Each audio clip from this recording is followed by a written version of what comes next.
Hello అండి, నా పేరు డాక్టర్ మనోజ్ చక్రవర్తి. నేను senior orthopaedic surgeon Yashoda hospital సోమాజిగూడలో పనిచేస్తున్నాను. ఇవాళ మనము మాట్లాడబోయే టాపిక్ పేరు రోబోటిక్ జాయింట్ రిప్లేస్మెంట్ సర్జరీ. అందరూ ఏమనుకుంటారంటే రోబోనే ఆపరేషన్ చేస్తుంది కావచ్చు అని మొదటి సందేహం వస్తుంది పేషెంట్స్కి. రోబో సహకారంతో మేము ఈ ఆపరేషన్ చేస్తాం, కానీ రోబో ఈ ఆపరేషన్ చేయదు. రోబో ఇంటెలిజెన్స్తోని మా పనితనంతో ఇవి రెండు కాంబినేషన్లో ఈ సర్జరీ జరుగుతుంది. సో ఈ మధ్యలో చాలామంది ఈ ఆపరేషన్ చేయించుకుంటున్నారు.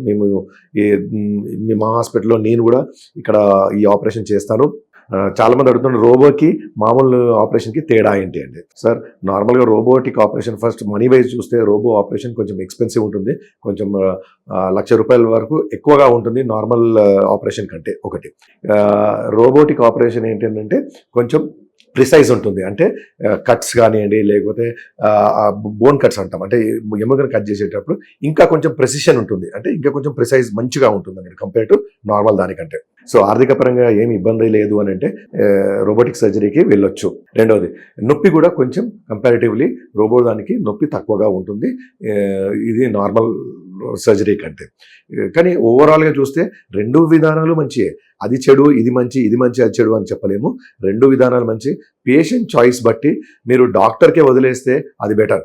కానీ అందరికీ రోబోటిక్ పని చేయకపోవచ్చు, అందరికీ రెగ్యులర్లీ పని చేయవచ్చు. సో మీరు డాక్టర్కి చాయిస్ ఇచ్చి మా పేషెంట్కి, అంటే ఈ పేషెంట్కి మా అమ్మకు నాన్నకు ఏది బెటరో డాక్టర్ గారు మీ చేతి కింద పెడుతున్నాము, మీరు చూస్ చేసి ఏది బెటరో మీరు చేయండి అని చెప్తే బెటర్. కానీ గుడ్డిగా రోబోనే చేయడం మంచిది, గుడ్డిగా రెగ్యులర్గా చేయడం మంచిది అనేది కాదండి. సో దయచేసి మీరు చాయిస్ డాక్టర్కి విడిచిపెట్టండి. ప్రతి పేషెంట్ డిఫరెంట్ ఉంటారు, ప్రతి మోకాలు డిఫరెంట్ ఉంటుంది.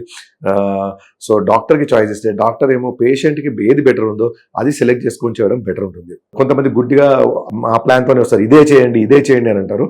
సో అలా కాకుండా డాక్టర్కి చాయిస్ ఇస్తే అది బెటర్ అవుతుందండి. కానీ ఇదే బాగుంటుంది అదే బాగుంటుంది అని కాదు. Thank you.